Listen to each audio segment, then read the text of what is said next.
is Rabbi Sol Solomon with a Rabbinical Reflection for the week of March 20th, 2011. Happy Purim, everybody! Arguably the most joyful day on the Jewish calendar because we were saved from the evil Haman by the clever Mordechai and the sexy Esther.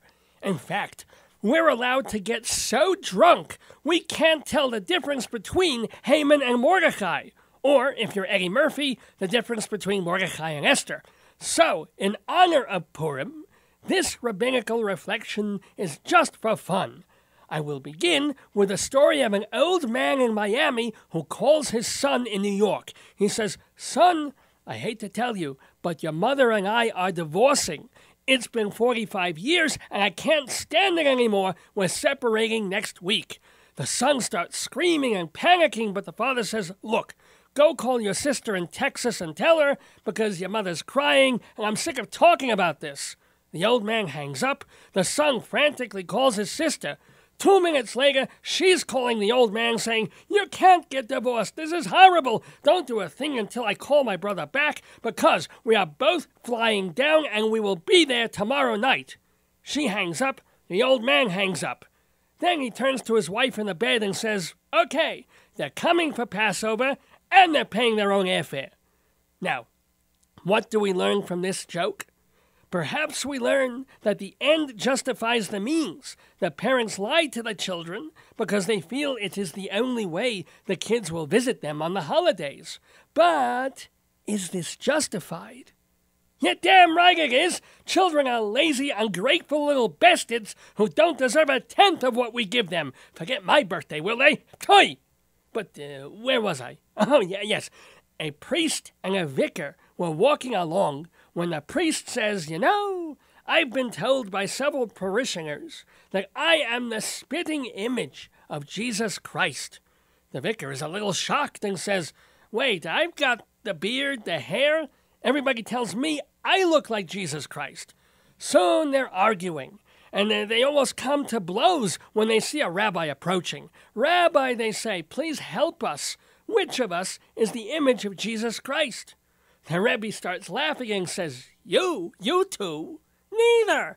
I'm the image of Jesus Christ, and I can prove it. Follow me." So they walk with the rabbi a mile or two downtown, through side streets, through alleys, until they come to a dingy little building with a red curtain over the window.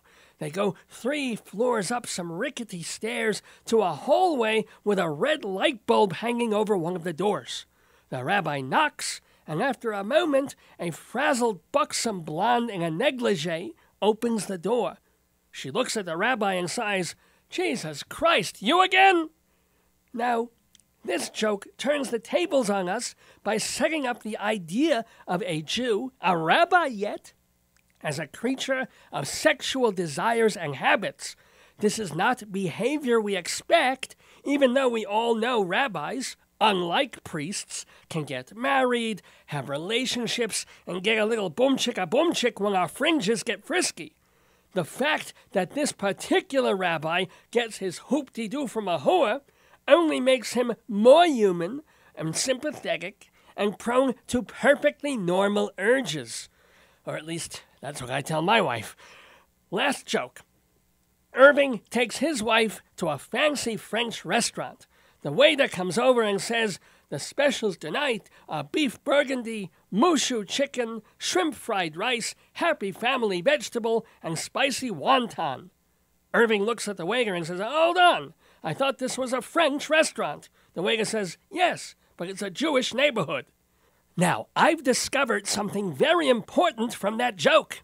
I'm starving. Where the hell's that menu? A couple of Hamantash can only go so far. Anyway, Purim Sameach, everybody, and many more. This has been a rabbinical reflection from Rabbi Sol Solomon, Temple Sons of Bitches in Great Neck, New York.